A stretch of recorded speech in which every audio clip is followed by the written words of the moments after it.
पता जिस तरीके का इंडिया वर्सेस कुवैत का वर्ल्ड कप क्वालिफायर का गेम हुआ है ना, ऐसा लग रहा था कि भैया एक ही गोल है जो कि डिसाइड और फासला तय करने वाला है कि कौन 3 पॉइंट लेके जाएगा और कौन 0 पॉइंट। और हमने यहाँ पर डिस्कस करा था प्रेडिक्शन वीडियो में कि इस हाइप के चलते कहीं ना कहीं हमको नहीं भूलना चाहिए कि इस ग्रुप की अगर ट्रिकीनेस को देखें तो ये मात्र 3 पॉइंट होंगे, लेकिन असल में आने वाले टाइम में 6 पॉइंट के बराबर हो सकते हैं। और आज के अगर इंडिया वर्सेस कुवैत की बात करें और बाकी की जो एशिया क्वालिफायर्स यानी वर्ल्ड कप क्वालिफायर्स की बात करें, उसमें जिस तरीके से कतर ने अफगानिस्तान को 8-1 से तोड़ा है, भाई ये पता चल जाता है कि इस मैच की इंपॉर्टेंस कितनी ज्यादा है और इंडिया को इस मैच से क्या सीखना चाहिए, क्या यहाँ पर पॉजिटिव्स हैं, क्या नेगेटिव्स हैं, कि हम यहाँ पर कतर के अगेंस्ट और अफगानिस्तान के अगेंस्ट मेक श्योर करें कि चाहे हारने जीतने ड्रॉ बात की बात है, हमारा जो स्ट्रैटेजी है अगले राउंड के लिए वो इंप्लीमेंट सही तरीके से होनी चाहिए। अब देखो यहाँ पर अगर इस मैच की बात करें तो इस मैच में यहाँ पर कुछ तरीके से केजी ही हुआ ना, यहाँ पर इंडिया अपने आप को प्रॉपर तरीके से इंप्लीमेंट कर पाया और ना ही यहाँ पर कुवैत अपने आप को प्रॉपर तरीके से इंप्लीमेंट कर पाया।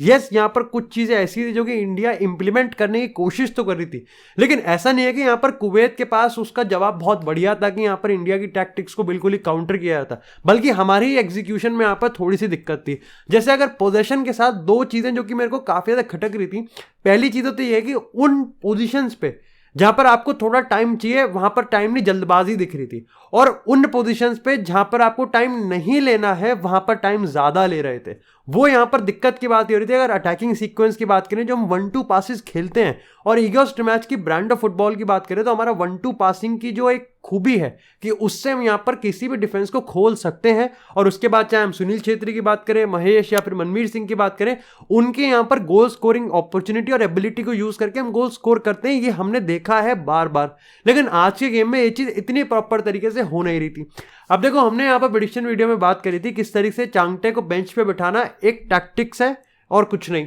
कोई इंजरी कंसर्न नहीं है, कोई यहाँ पर वो नहीं है और कोई यहाँ पर डाउनग्रेड भी नहीं है कि चांगटे किसी पर्टिकुलर सिस्टम में खेल नहीं सकता। चांगटे खेल सकता है, लेकिन एक पॉइंट जो हमने डिस्कस करा था और जो यहाँ पर हुआ भी था उसको फटाफट से यहाँ पर ईगो स्टिमाइल ने ठीक करा और ये चीज बहुत सही थी। सबसे पहले यहाँ पर ये चीज देखा गया कि भाई देखो, इंडिया पिछले कुछ टाइम में अगर हम बात करें तो हमारी इंटेंसिटी अच्छे से होती है। हमारी इंटेंसिटी का हाई लो का जो ग्राफ है वो होना चाहिए।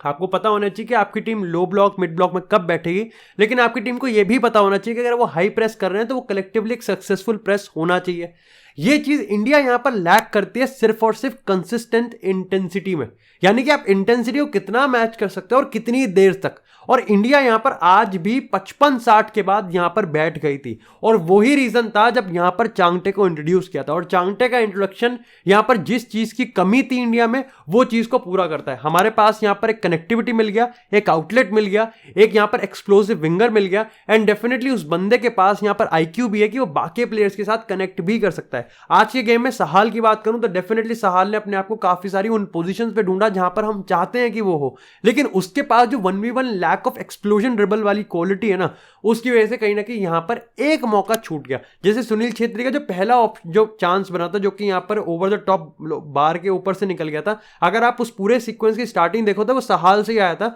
जब सहाल 1v1 में आता है, लेकिन वहां पर क्योंकि उसके पास कोई एक्सप्लोसिव ड्रिबल या फिर स्पेस की बात कर सकते हो, स्पेस ही नहीं था यहां पर एक्सप्लॉइट करने के लिए, तो वो चीज खराब हो गई। उसके बाद एक प्रॉपर अच्छा क्रॉस आता है यहां पर और वहां पर सुनील छेत्री जस्ट मिस कर जाता है और वो पहला चांस होता है इंडिया का। यहां पर India out of like in position attacking में जो इंटेंसिटी थी वो समझ में आ रही थी, लेकिन ऐसा भी नहीं है कि यहां पर कुवैत को बिल्कुल ही दबा रखा था। ऐसा भी है कि कुवैत भी अपनी पोजीशन वाली स्ट्रैटेजी को इंप्लीमेंट कर रहा था और इंडिया को वो पकड़ भी रहा था कुछ हद तक। बस हाँ, ये भी हमको तारीफ करनी पड़ेगी कि इंडिया की जो आउट ऑफ पोजीशन शेप थी वो बहुत अच्छे से मेंटेन कर रखी थी, चाहे हम 5-4-1 की बात करें चाहे हम 4-5-1 मिड ब्लॉक की बात करें।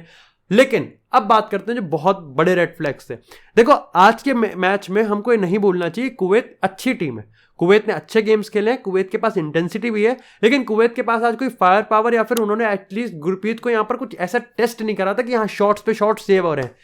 लेकिन एक रेड फ्लैग जो कि इंडिया को आने वाले मैचेस में स्ट्रैटेजी में थोड़ा सा देखना पड़ेगा, वो ये चीज है कि एक प्रॉब्लम जो मेरे को डर लग रहा था वो आज हुआ, बहुत बार नहीं हुआ और वो एक्सपोज भी यहां पर नहीं कर पाई कुवैत, वो था संदेश झिंगन एट टाइम्स यहां पर स्विच ऑफ दिखा था। लेकिन उससे भी बड़ा जो रेड फ्लैग है वो ये है कि किस तरीके से गुरप्रीत यहां पर टीम को कॉल आउट कर रहा है गोल किक से, या फिर हम बात करें उस पूरे एरिया से। देखो जब भी यहां पर इंडिया बैक पास करती है, गुरप्रीत का गो टू होता है वो होता है दिग्गिया वाला स्टाइल, यानी कि उड़ा दो। उससे प्रॉब्लम ये होती है कि इंडियन प्लेयर्स की अगर हम डुअल्स की बात करें, फिजिकलिटी में यहां पर आज हम बुली हो रहे थे, चाहे हम यहां पर अपने राइट साइड की बात करें या फिर हम यहां पर मिडफील्ड की बात करें, फिजिकलिटी कुवैत के पास थी। उससे प्रॉब्लम ये थी कि डुअल्स में हम नहीं जीत रहे थे तो वापस पोजीशन पिंग पोंग होकर अपने पास आ रहा था। यस, कुवैत उसका कुछ अच्छा से क्रिएट नहीं कर पाया, लेकिन अगेन जैसा मैंने कहा कि आने वाले गेम्स में कतर की बात करें और अभी मैं और एशियन गेम्स के प्लान्स की बात बताऊंगा, तो थोड़ा सा वहां पर हमको देखना पड़ेगा कि ऐसी चीजें हमको नहीं करनी। इससे देखो मैं ये नहीं कह रहा कि डेफिनेटली गुरप्रीत सिंह को आप यहां पर फटके से यहां पर 3-4 हफ्तों के अंदर ही एक बिल्कुल ही मतलब एडरसन और अंदर से उनाना ही बाहर निकाल दो, लेकिन अपन को यह भी देखना पड़ेगा कि जो लॉन्ग बॉल होती है या फिर जो बिल्कुल ही क्लियर आउट किक होती है गुरप्रीत की,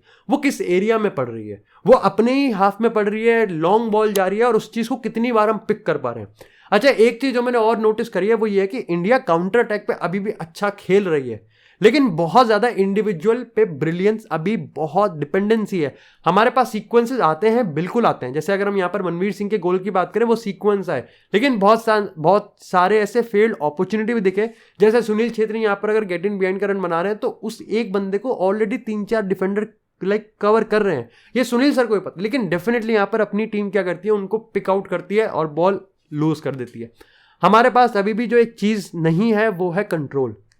अब देखो मैं यहां पर इंडिया को बहुत बड़े स्ट्रॉन्ग ओपोनेंट्स को कंट्रोल करते हुए नहीं कहूंगा क्योंकि वो पॉसिबल नहीं है, लेकिन हाँ हम कुछ पोजीशन कुछ अपॉर्चुनिटीज पे गेम को कंट्रोल कर सकते थे, बट नहीं किया। लेकिन मेरे को पता है आज के ये तो सारे रेड फ्लैग्स पॉजिटिव वगैरह थे, तो चलते रहते हैं। जिस तरीके से गेम चेंज हुआ वो हमको ही पता है, चांगटे का आना बहुत ज्यादा इंपॉर्टेंट था, क्योंकि मैंने कहा था कि चांगटे अगर नहीं होगा तो हमारे पास स्पेस नहीं होगी, और चांगटे के आते ही हमारे पास स्पेस भी हुई। अपुया एब्सोल्युटली ब्रिलियंट खेला, मेरे को काफी सही लगा। कुछ बॉल ऐसी थी जो कि लेफ्ट विंग से महेश ने काफी सही निकाली थी। सुनील छेत्री अगर हम बात करें, डेफिनेटली यहाँ पर एक पिविटल एक फोकल पॉइंट होते हैं। आज एक चांस था बहुत अच्छा, वहां पर थोड़े से मिस आउट ले, लेकिन ओवरऑल सुनील छेत्री का जो आउटपुट होगा वो इस पर डिपेंड करता है कि इंडियन टीम उनको कितनी बार पिक आउट कर सकती है। और पिक आउट ऑब्वियस नहीं कि जस्ट फॉर द सेक कि आपको बॉल आगे डालनी है आप डाल रहे हो, you have to be very very sensible कि आप बॉल किस तरीके से डाल रहे हो और किस एरिया में डाल रहे हो। डेफिनेटली यहां पर ईगोस मैच काफी ज्यादा इरिटेट थे टीम इंडिया के डिसीजन मेकिंग से, लाइक गुरप्रीत का जैसे मैंने वाला कहा, ये भी उसी का पार्ट था। और अगर मैं एक चीज का कह रहा हूं कि जहां आपको बॉल पे थोड़ा ठहराव चाहिए,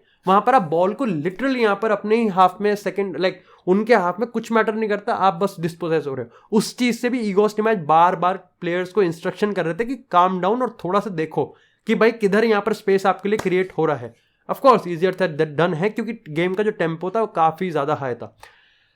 अब बात करते हैं यहां पर, जैसे कि मैंने कहा कि इस गेम का जो मैटर है वो 3.6 पॉइंट के बराबर है। इसके लिए यहां पर जैसे मार्कस मगोलो की बात करें, जो टाइम्स ऑफ इंडिया के स्पोर्ट्स एडिटर है, उन्होंने बहुत खूबी से इस चीज को लिखा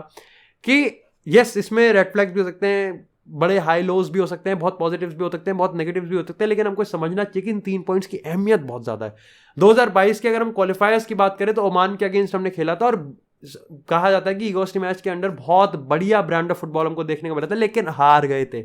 यहां पर जीत गए हैं, 3 पॉइंट सबसे ज्यादा मैटर करता है। मेरे को अभी भी याद है कि प्रेडिक्शन के लास्ट में मैंने यही चीज कहा था कि quality of football, brand of football, सब चीज थोड़ी सी ऐसे पॉइंट पे सेकेंडरी फर्स्ट प्राइमरी में आपको स्विच करनी पड़ती है, क्योंकि आपको ये नहीं भूलना चाहिए कि आपका प्राइमरी गोल 3 पॉइंट ही है। 3 पॉइंट आ गए तो उसके बाद आप एक बार डिसाइड कर सकते हो, क्योंकि यहां हम इंप्रूव कर सकते हैं अगले गेम के लिए। 3 पॉइंट नहीं आए तो आपने चाहे यहां पर पेप का मैन सिटी वाला फुटबॉल भी खेल दिया हो, कोई फर्क नहीं पड़ता, क्योंकि लॉन्ग टर्म में ये 3 पॉइंट बहुत ज्यादा पिवट होने वाले। क्यों? क्योंकि अफगानिस्तान को कतर ने 8-1 से पेला है, लिटरली तोड़ा है उस टीम को। और मैं आपको बता दूं कि अफगानिस्तान फुटबॉल की रीसेंट टाइम्स में अगर एशियन कॉन्टिनेंट में गेम की बात करें तो इतनी बुरी नहीं है कि वो 8-1 से पेलने वाली हो। इसके साथ ही ऑस्ट्रेलिया ने भी शायद से बांग्लादेश को पेला है, जापान ने भी पेला है, बड़ी बड़ी टीम्स पेल रही हैं। यानी कि नेक्स्ट अगर यहां से इस टेबल से हम निकलते हैं तो जिन टीम के अगेंस्ट हम है तो उनका ब्रांड ऑफ फुटबॉल थ्रेटनिंग है और लिटरली पिछवाड़ा तोड़िंग वाला फुटबॉल है। यहां पर इंडिया की अगर हम बात करें तो इंडिया को अपने ब्रांड ऑफ फुटबॉल को डेफिनेटली बहुत टाइम है, हम ऑन द जर्नी इसको ठीक करेंगे। लेकिन इस ग्रुप की बात करें तो अफगानिस्तान के साथ दोनों मैचेस ही मस्ट विन है, मतलब मस्ट विन है। वहां पर आप मिड ब्लॉक पे आके अपने गोल को बचा रहे हो,